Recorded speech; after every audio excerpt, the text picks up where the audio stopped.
welcome back. My name is Naya. If you're new here, welcome. I am very excited to be filming podcast episode number 4. So I have a few finished objects that I'm really excited to show you. And then I've got a plethora of whips because I have been just casting things on as I feel. So yeah, there's a lot to get through, but I'm hoping that you stick around to see everything that I have been working on. So without further ado, let's just jump right in. If you know, you know. Got my journal out and I'm going to be flipping through here and also on my laptop just to give you guys more details on information about the patterns I'm using, the designers, yarn, etc. The first finished object that I have to show you today is my jolie poncho, and this is a pattern by Milote Patterns or Milote by Vic. It's in this beautiful light gray color. It's slightly heathered, so there's some dimension in the color, but it features this 2x2 ribbed neckline, and then it goes into this very romantic, very delicate looking lace pattern that runs down the front and the back in the center, and then it's surrounded by stockinette, and then it's finished at the end with this garter stitch edge. So I knit mine using a yarn called Oh So Soft by Deli's Delights Farm, or Deli Delights Farms. It is basically a sport weight 100% alpaca yarn, which gives it this really subtle halo. So it's a little bit fluffy and still warm but breathable. As I mentioned, it's a sport weight yarn. It comes in 650 yard skeins. And did I mention this in my last podcast, now that I think about it? No, okay. Just making sure. I didn't, because I remember I didn't have any finished objects to show. Anyways, I knit this on 3.75 millimeter needles, and also 3.5 for the collar. And my gauge was slightly smaller than what the pattern calls for. You knit the collar on a slightly smaller needle, the 3.5, and then you switch to the 4 for the rest of the body. And because of the difference in gauge between mine and the original pattern, I decided to size down. So the original gauge is 20 stitches on 4 millimeter needles, and my gauge was 22 stitches on 3.75 millimeter needles. So very slight difference, but I also noticed that my row gauge was slightly shorter. There was no actual gauge listed for the row count, but I noticed that after doing the amount of repeats that were listed in a pattern, mine did not measure up to the pattern's measurements. So I did have to knit this slightly longer in order for it to cover my elbows. But I think I only did one extra repeat. So again, not a huge difference. Very minor modifications. So I actually purchased 2 full skeins, and each one was about 100 grams and had 650 yards of yarn.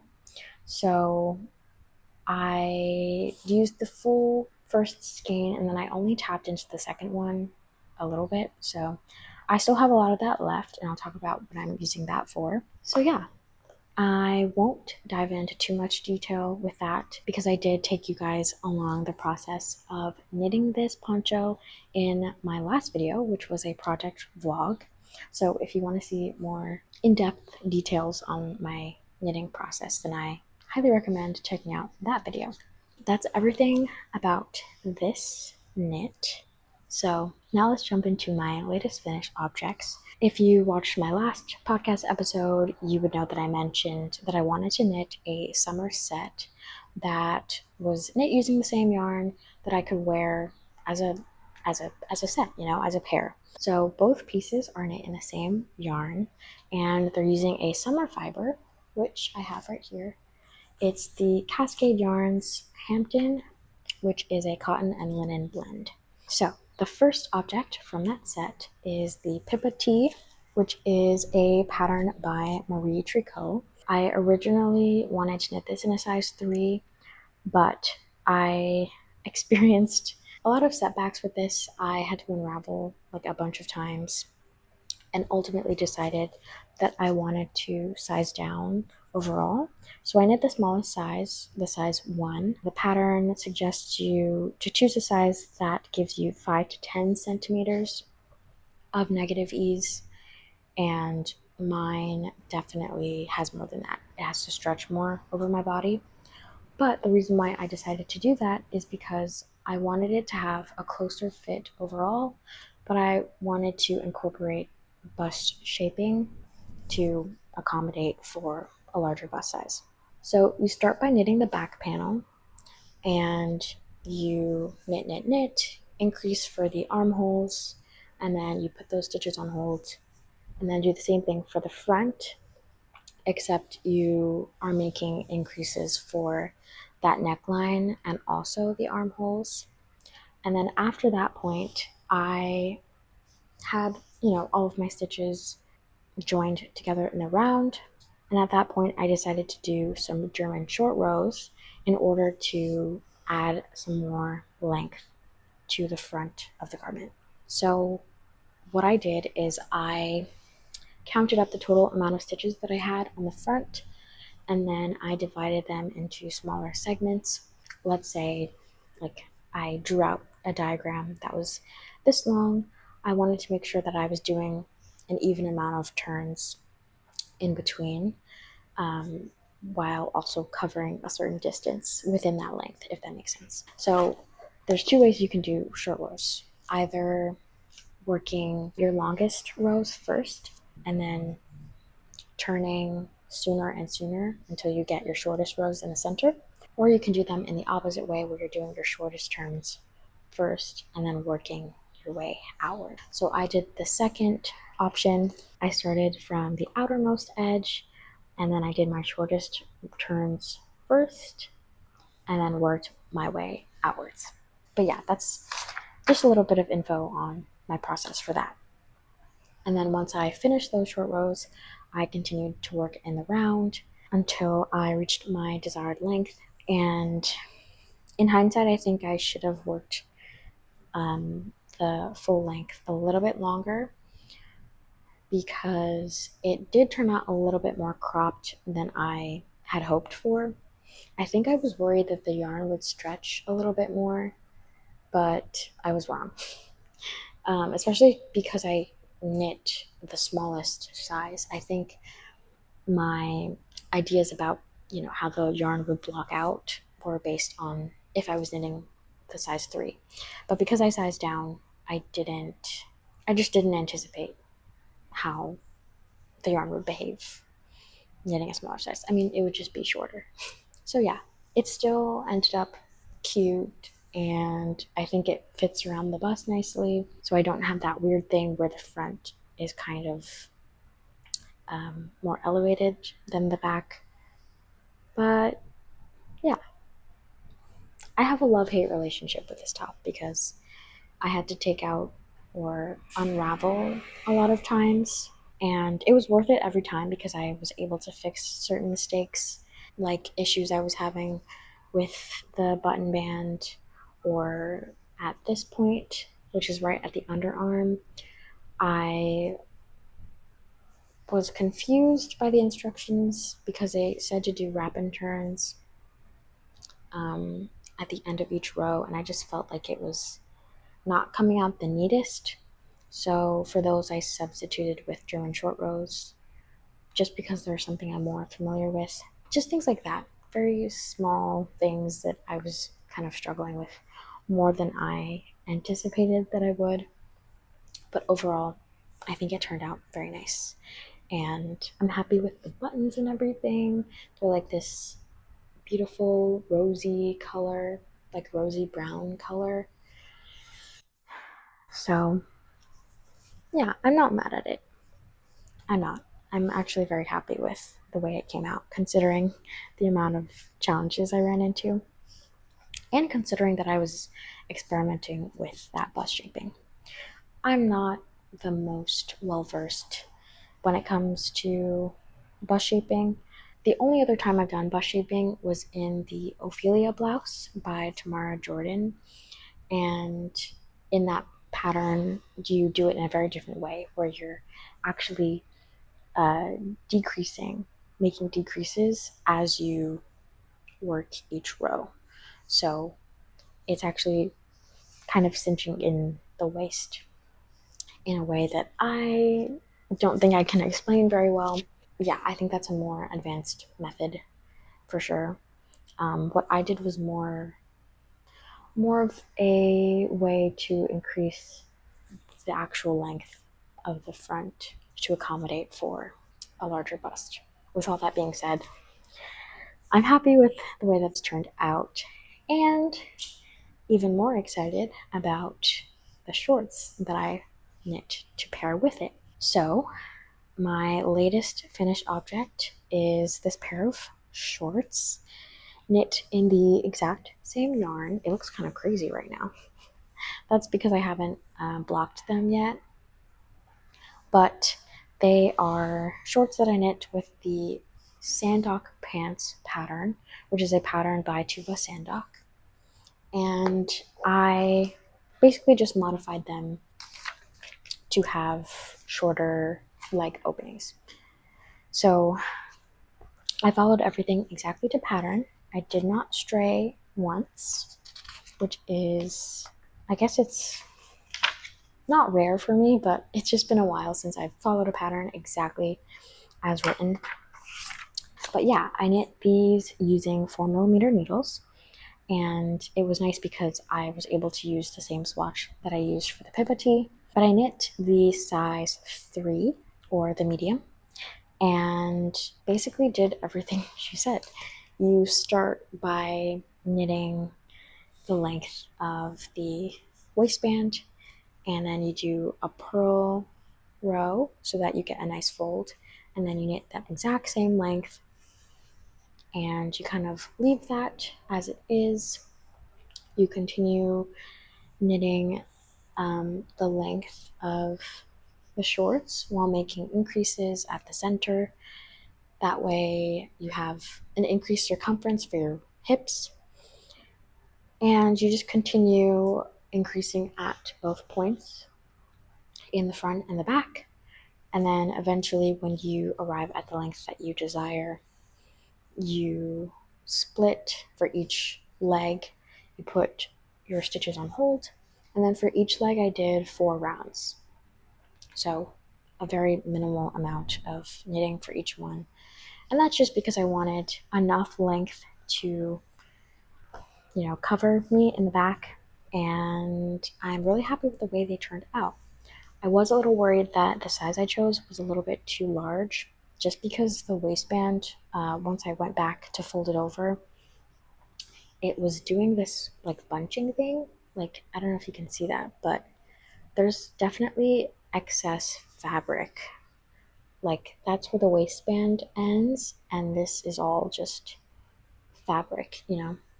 So it creates this weird thing where I can, it's clearly too much fabric for the length of the waistband that I need for it to fit around my hips comfortably.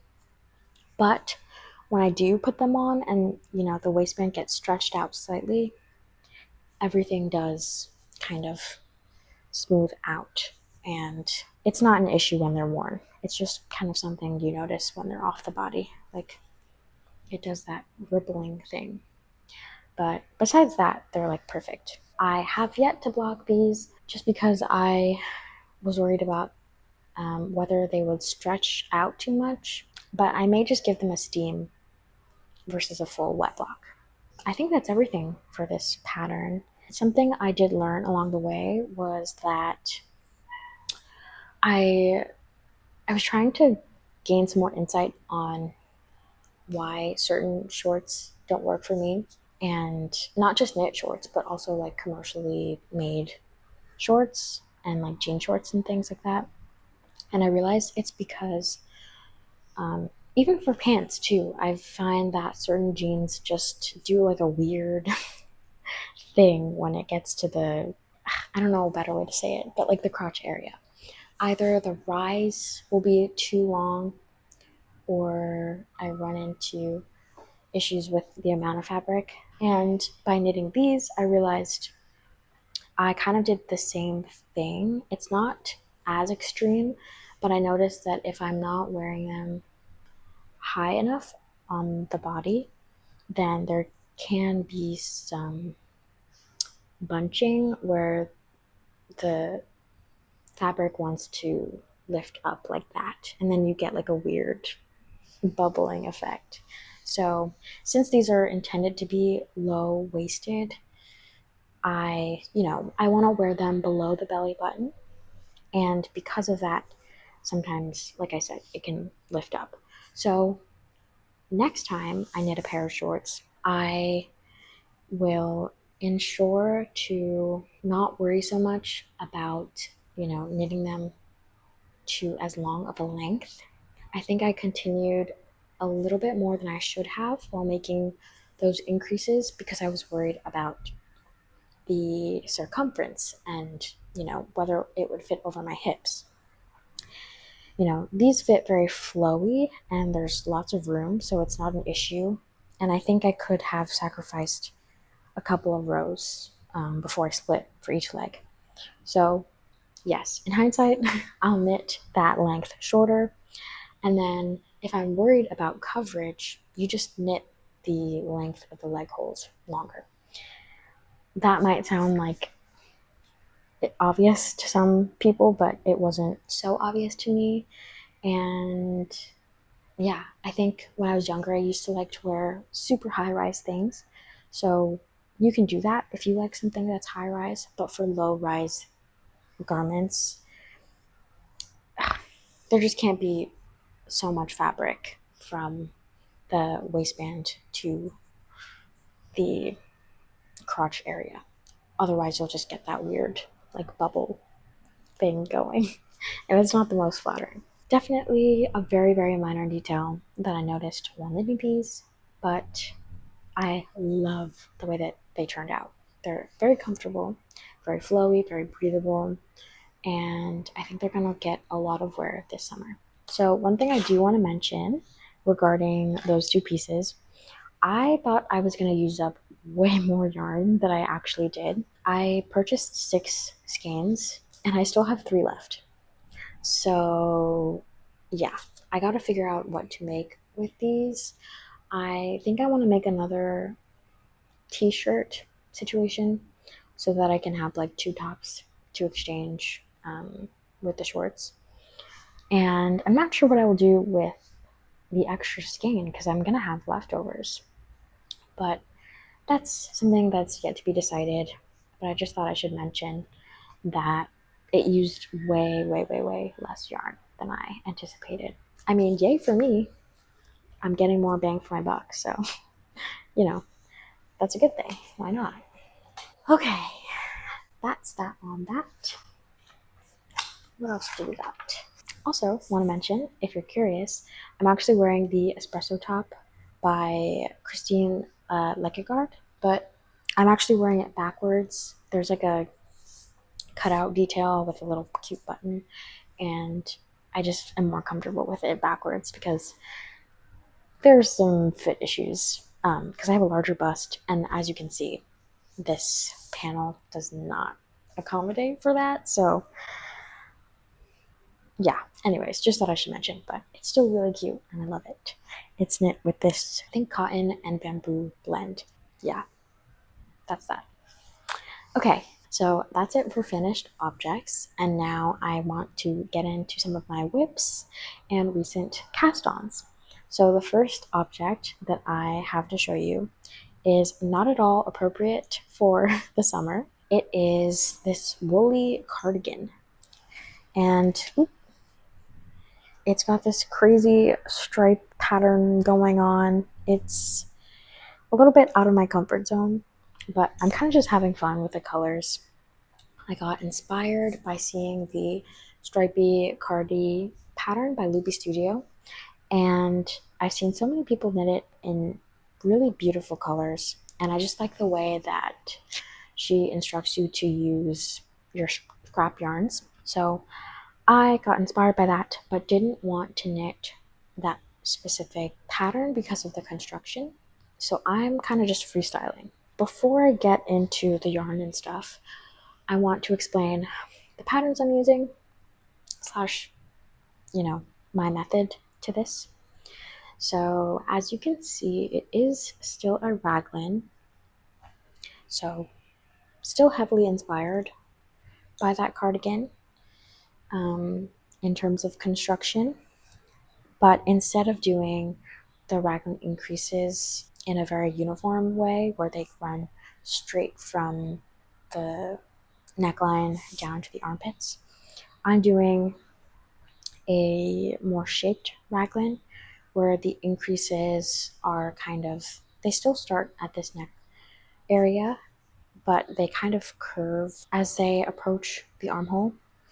And I think I just like the way that looks a little bit better on me personally.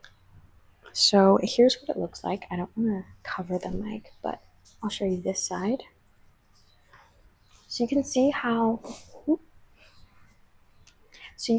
the raglan still starts at the collarbone, but it kind of goes outwards and down versus like a direct slope down the front.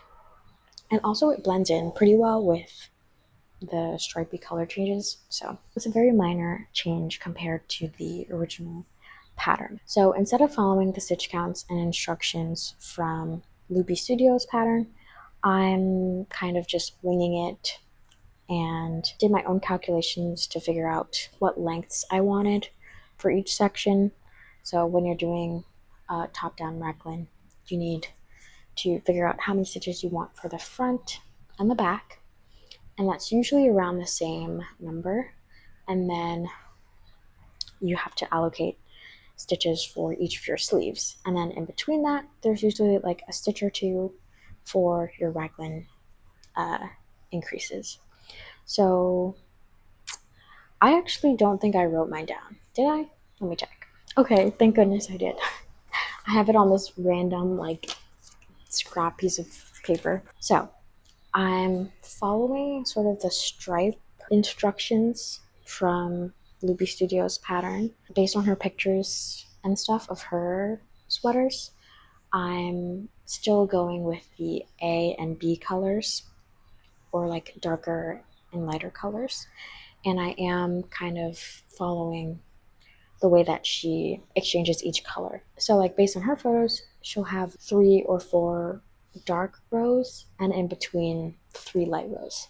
So like for this brown section, you can see this brown color, I pulled the pink from the top and then brown, and then introduced a new light color, brown, light, and then swapped the brown for this purpley pink color.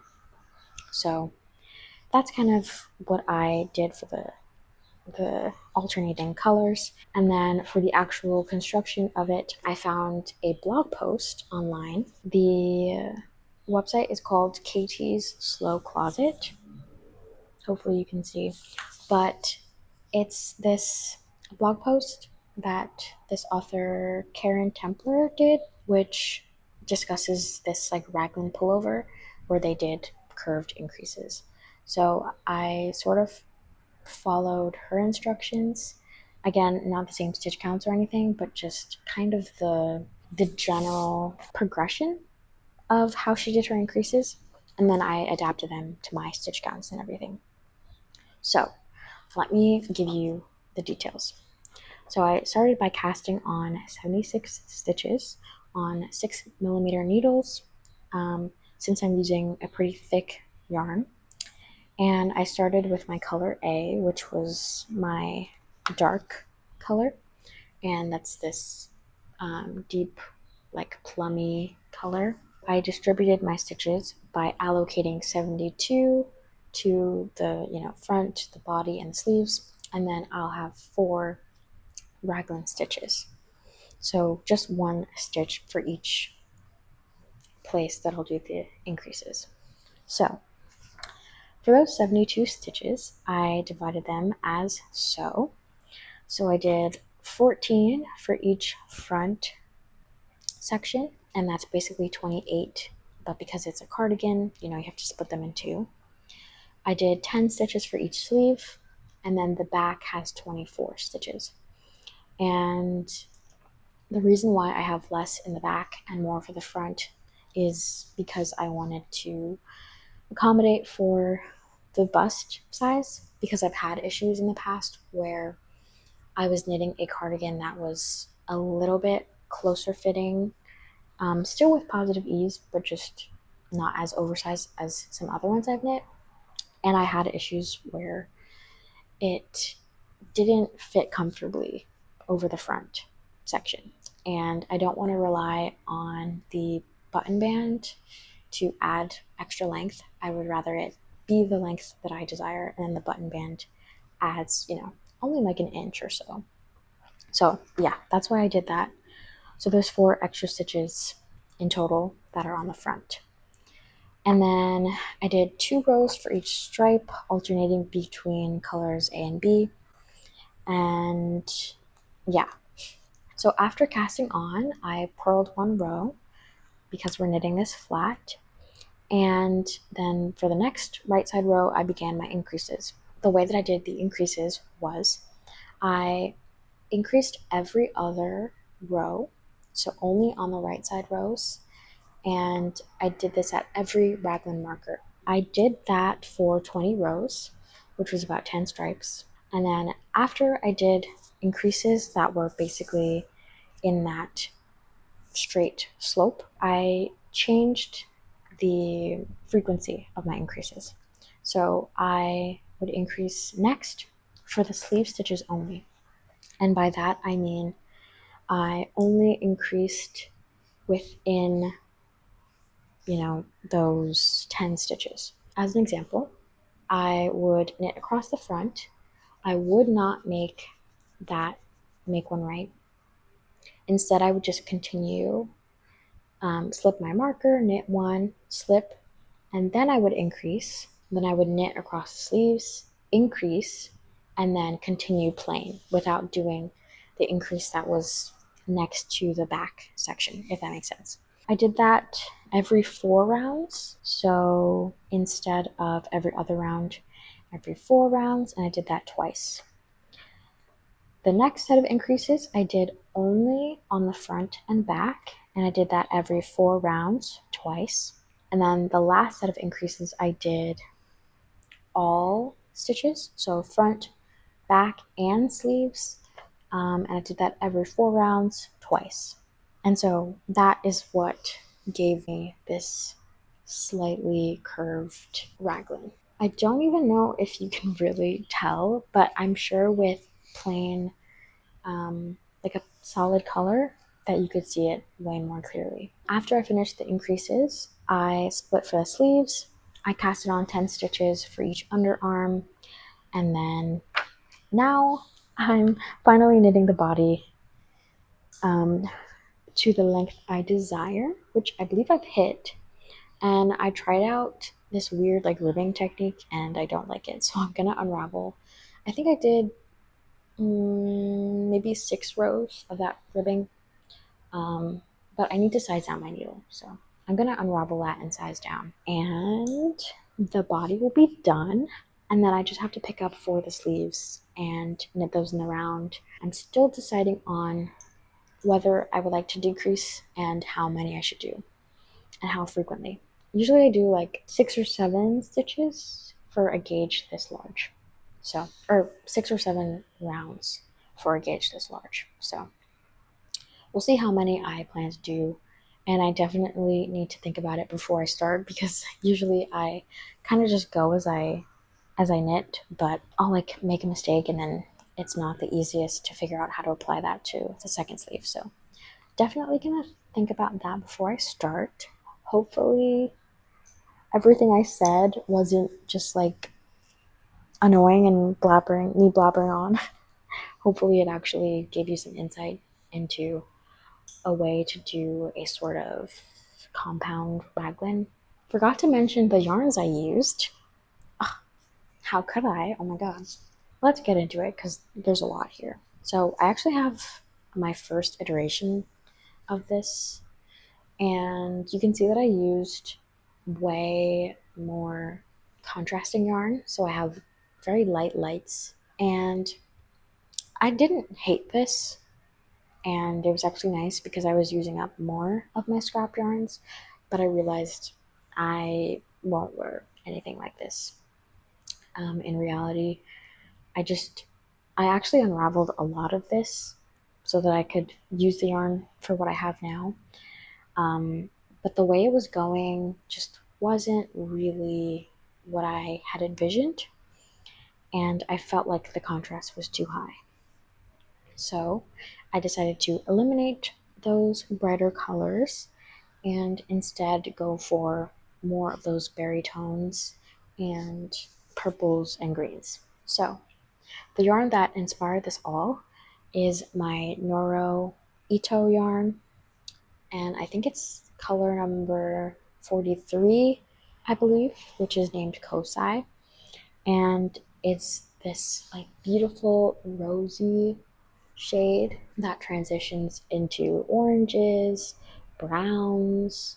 There's some bright lime greens, as you can see, and it's just a really beautiful yarn. I initially casted this on to make the cardigan number 9, and I was pretty much like done, besides maybe like 6 inches of the second sleeve. I only purchased 2 balls of this yarn, and each one comes in 200 gram skeins.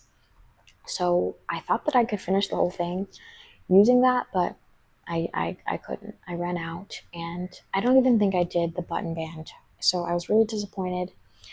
I considered buying another one, but it's a lot considering that I only needed so much just to finish. I would have had a lot of extra lying around, and because this is a more woolly wool, I don't know what I would have done with so much extra yarn. So instead, I decided to frog it and put it towards another sweater project. And so I thought, whoa, what if I did a stripy cardigan? And that way I can incorporate some other yarns that I have lying around from other projects. And then I can also put this to use and make sure that it gets the love it deserves. So there's this. And then to go along with my other darks, I have this yarn, which is what I used for my modified Maggie cardigan, and also the stockinette sweater I did with the really thick ribbing. And this is the Good Wool by Pearl Soho, and it's in this really beautiful like raspberry or like plummy shade called Fresh Loganberry. I don't think I had much of this left, but a considerable amount. And so I thought, hey, why not pair it together with this yarn, which is the Holzgarn Super Soft in the color Cranberry. And this is another finger and weight yarn, 100% wool. And I had 1 ball of this that I purchased just because I wanted to see the shade and kind of just experiment with a very woolly wool. I wouldn't say maybe it's a little bit more rustic. It's definitely not soft. The name is maybe a little bit misleading, but I did enjoy working with this yarn. I have this green cone that I purchased in the exact same yarn type and everything, except this one is the color Calypso. Is it on the inside? Yes, it's Calypso. And I purchased this cone to make my legs v-neck pullover by Ozetta. So yeah, I got this when I ordered the green yarn. And I held this with that Pearl Soho yarn. The Pearl Soho yarn is a Peruvian wool, so it's very, very soft. And I think holding them together gives it a little bit more strength, especially considering the lessons I learned from that cardigan, the modified Maggie. I knit that using this yarn held single, and because it's so soft, it does pill a lot. But when I made the sweater, stockinette sweater with the thick 2x2 ribbing, I held it double, so it gave it a little bit more strength. So for this cardigan, I'm holding these together, and this really soft yarn paired with the really woolly wool gives it the strength that it needs to kind of hold its own against, a yarn like this. Last but not least, for my darks, I have this Neighborhood Fiber Co. Loft yarn. And I think I mentioned this in my last knitting podcast, but this is another thing I purchased at that Cheap and Wool Festival. It's the color Lexington Market, which is this dark espresso brown shade. It's definitely more cooler toned, and I believe that the core of the fiber is black, and then it's got this brown fluff. And also, it's a mohair yarn. Yeah, it's 70% kid mohair and then 30% silk. So I'm holding this with the brown bits of this yarn, and I can show you what that looks like. For these sections, this dark brown, that's where I'm holding it together. It honestly almost fooled me. I was like, am I? But yes, I am. It's very subtle, but it just adds a little bit of a brown halo. That is that for my dark colors. And then for my brights slash contrast shades, this is honestly not that bright, but it's a very concentrated purple. This is a yarn I purchased a very long time ago, and I think it's one of the first major yarn purchases I made for a sweater, which was originally supposed to be the Monday sweater, but that never got finished, sadly, because I paired it with this mohair that was way too itchy, and I didn't know much about yarn compositions then. So yeah, but I did have some of this left over that was by itself, so I didn't need to go around separating sweater's quantity of yarn. But this is the Valley Yarns Superwash DK. It's an extra fine merino, 100% superwash wool. I said that kind of backwards. That was weird. 100% extra fine superwash merino wool. And it comes in these 50-gram balls, and each one is 137 yards and calls for a US 6, which I believe is a 4mm needle. Correct me if I'm wrong, but it's this very squishy super wash yarn, and I'm just holding it by itself in the sweater. You can see here that I'm alternating it with the more pinky greenish parts of that Noro. Also, in case you wanted to know the color, it is shade 24 called Passion Plum. Then, as I mentioned, this is another yarn I'm using for the contrast slash light shade, or my color B shade. And as I mentioned, it's the super soft yarn by Holzgarn, 100% wool in the color Calypso. It's very thin, so I'm actually holding this double. I did experiment with holding it double with another fiber that I can't remember off the top of my head, but I just really love this bright matcha green color. Perhaps chartreuse?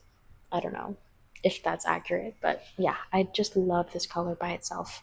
In the sweater, I am contrasting it with this berry shade that's a part of the Noro.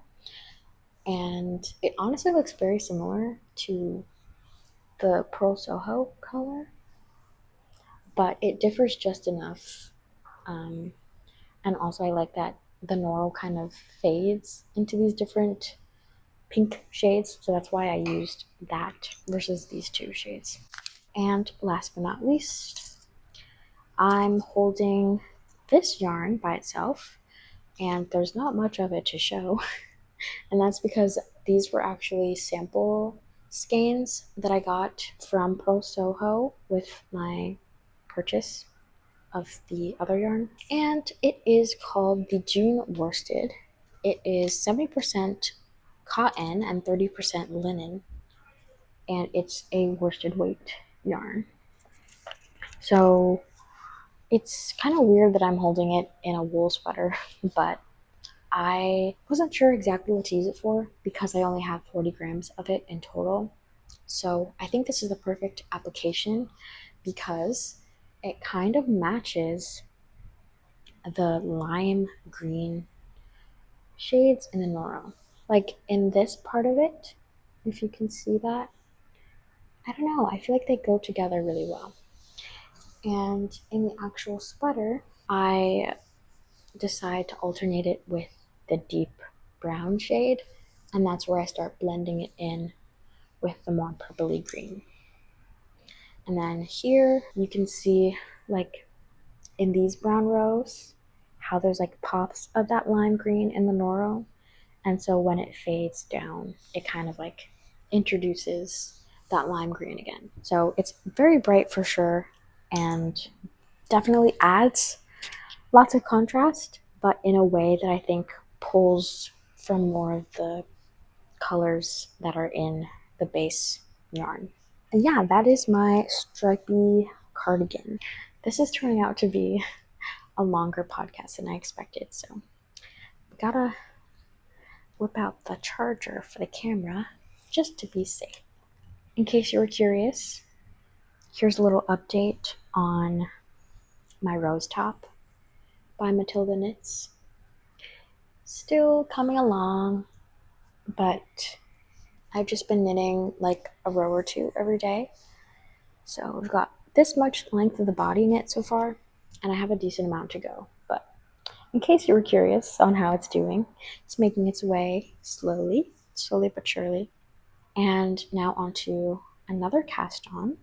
This is going to be something similar to the Mew top. I really like the pattern, but I think it's something that I can knit easily without having to pay for a pattern, and that way I can also kind of experiment with different sizing and shaping things that I need for my specific body type.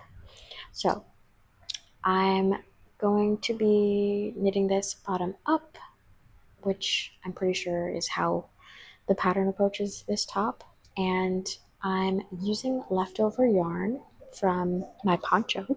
Because I have most of that second skein left, I think that I can knit this entire top pretty comfortably and have a little bit left over.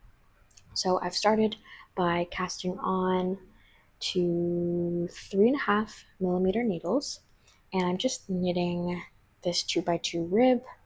And once I finish the ribbing, I think I'm gonna size up my needle to 3.75. But for now, we're knitting on smaller needles, and I'm gonna knit the rib up until the underbust, and then from there I'll split for the front and back. It's very similar to a top that I self-drafted in the past where I did that project vlog using this yarn, and I think it's gonna be pretty similar. I'm kind of just knitting it backwards because the one that I did was top down, and then of course the ribbed body. This is also not of the utmost priority just because it is using that alpaca yarn. I think it'll be more suitable for the fall time when we transition from summer to fall. So it's kind of on the back burner, but I did want to cast on, I don't know, just to like have it and see what the stitch counts were going to be looking like. But yeah, I did all those calculations at the beginning, so now I kind of just have to knit the body. I'll probably take a break from this for a while, but it'll definitely be something I work on towards the later end of the summer. Okay, now on to something that I have been extremely obsessed with and really excited for, and that is the Thelma dress by Ingrid Dibb. This is basically an all-over textured dress pattern, and I'm going to be knitting mine to a tank top length. And that's because I got super inspired by seeing this version on Instagram by Nicole Knits a Lot. She knit the full dress in this beautiful green shade, and then she loved it so much that she casted on a second version in this off-white cream color. And instead of knitting the full dress length, she stopped at the waistline and created this really beautiful tank top. So I'm doing the same, and the reason why I decided to cast on is actually because I was trying to figure out what to do with that pink pure silk yarn. And I thought that this pattern would be perfect because it actually calls for pure silk held double.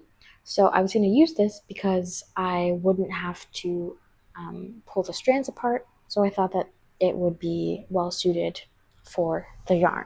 However, when I cast it on, I mean, like, it looks pretty from far away, but up close I just felt like it was a little bit more messy and not as clean and refined as I wanted it to be. And I think that's partially because I didn't steam the yarn before using it, so it is a little bit like kinky and curly.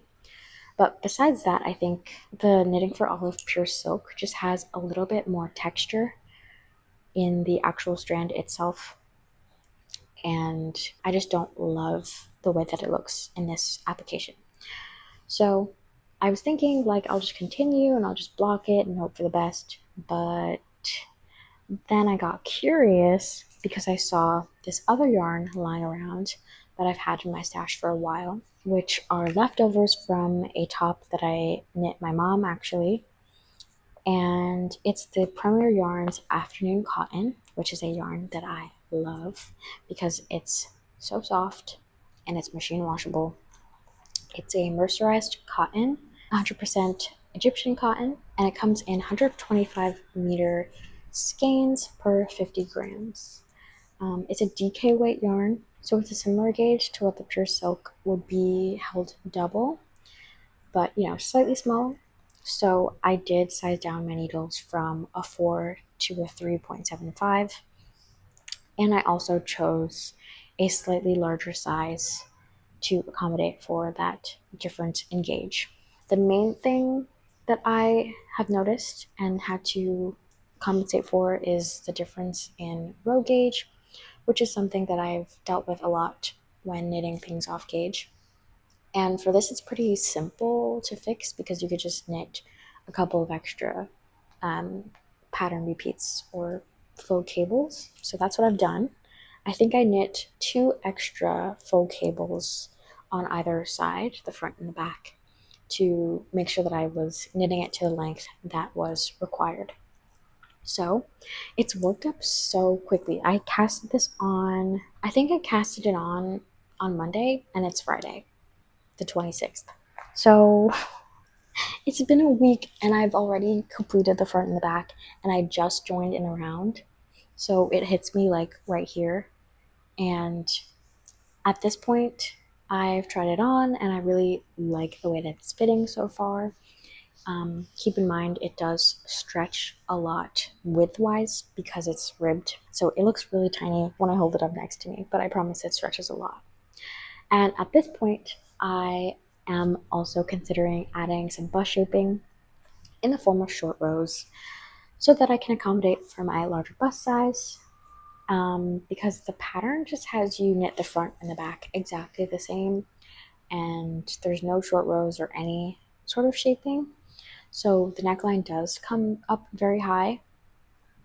But one thing I'm worried about is I'm not sure if placing short rows in the front, like, will it encourage the front to ride up even higher? I'm not sure, but I am willing to experiment and find out.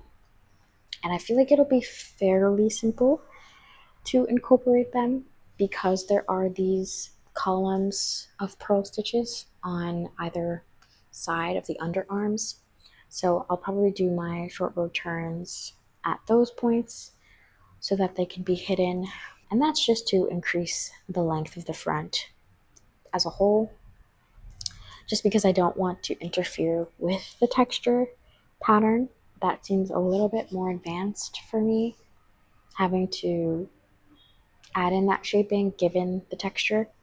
So I'm not even gonna try because I don't want to mess it up. So yeah, I'm gonna do full short rows for the front and see how that works up. I'll probably insert a lifeline before I do that. In case it goes wrong, I can just kind of frog it back. And we'll see how that works. Before I do that, I'm just gonna knit like about 2 inches of the body length. And then I measured that from the point I joined it around, I would need about 4 centimeters total to get to the mid back. And then in the front of the garment, I would need about 6 inches to arrive at the same point, if that makes sense. So there's about a 2-inch difference between the back, which goes straight like that, and the bust, which curves. So in order to accommodate for those 2 inches, I'm going to incorporate the bust shaping in the center of that amount of fabric. I'm going to do 2 inches of length, and then I'm going to do about an inch maybe, or an inch and a half of short rows. And then from there, I'll just have 2 more inches to knit, and then the rest will just be plain. So that's my thought process for that. The reason why I'm doing an inch or an inch and a half is because I want to accommodate for the stretch too. Even though it mostly stretches outwards like this, I don't want to knit the short rows too long. And then by the time I come back to knit in the round again, like I want to make sure that I'm joining again to bring everything together, if that makes sense. So I don't want my short rows to be like this long and then the back is like still up here. We'll see how that goes. I'm knitting the size 4, if I didn't mention that. And it's going really well so far. So I'm very excited. I'm very, very, very excited. It's like scratching an itch in my brain that I didn't know needed to be scratched, because it's like super engaging, but it's not, it doesn't have the intensity of a fully ribbed cabled top, such as my Ringo top, which is actually on hold right now. And it kind of fits that in between, and I'm encouraged to work on it because it doesn't ache my fingers. It's, slightly larger than the gauge I'm knitting for that Ringo top. I can knit it side by side with my rose top, which is fully stockinette. And yeah, now I'm at the point where it's in the round, so it's just very seamless and engaging. It's easy to remember the pattern repeat. So it's just like, I'm in love. And I didn't expect to love it this much. Like I don't know. I'm happy it fell into my lap, and I'm happy that I had yarn laying around that needed to be used. So I didn't have to, purchase any extra yarn. And it's going well so far, so I'm happy. And I'm excited to show you guys what the final look is when it's all done. I'm currently recording a finishing my whips video where this is featured. So if you want to see updates and stuff, stay tuned for my upcoming video. That's everything in terms of things I've actually casted on and are in progress. So I have one last thing to mention, and that is a top that is on my queue, but I haven't cast it on yet, but I do have the yarn for it. And that is the Lemontini top by the designer Blue. I saw this, I think, in a pattern roundup video, and I wasn't super inspired when I first saw it, but then like a week later I saw it again, and I had just frogged a boat neck top that I had made, and so I was looking at this yarn in the cake and was just like hit with a wave of inspiration to knit this top. Sorry about that, hold on. So when I saw this yarn caked up and then I saw the pattern again for the Lemontini top, I was like hit with a wave of inspiration, and I thought that I could hold it as a contrast shade. So this main yarn is the Koigu KPPPM, which is a 100% merino, and it's this beautiful greeny cream shade with hints of gray and pink. And I think the colorway is 311. And then the contrast color that I will use for the straps is this Knitting for Olive merino in the shade Cherry Blossom from my Northern Augustins sweater. These two colors are like perfect for each other. Like the light pinks, they just match this Cherry Blossom shade so perfectly. And I'm really excited to repurpose this yarn since the top that I knit it with wasn't getting much wear. I think this application will be very nice. And even though it's a merino yarn, it's going to be in tank top form, so it'll still be breathable and suitable for the summer weather.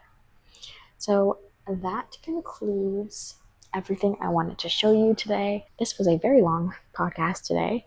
I guess I had more updates than I anticipated, but yeah, if you have any thoughts or ideas on anything I mentioned in this video, thoughts on what I should use some of my scrap yarn for, especially that pink pure silk, oh my god, it's haunting me that I can't figure out what to do with it. I think I'm going to end up knitting just like a plain tank top, but it's so hard to choose because it's such a bright color, and like I love the color, but I want to make sure that I knit something that will get lots of wear.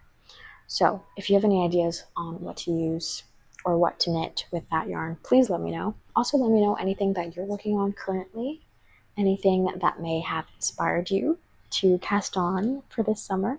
If you want updates, definitely subscribe to see when I post my next video. That concludes everything for this podcast, episode number 4, and I can't wait to see you in the next one. Bye!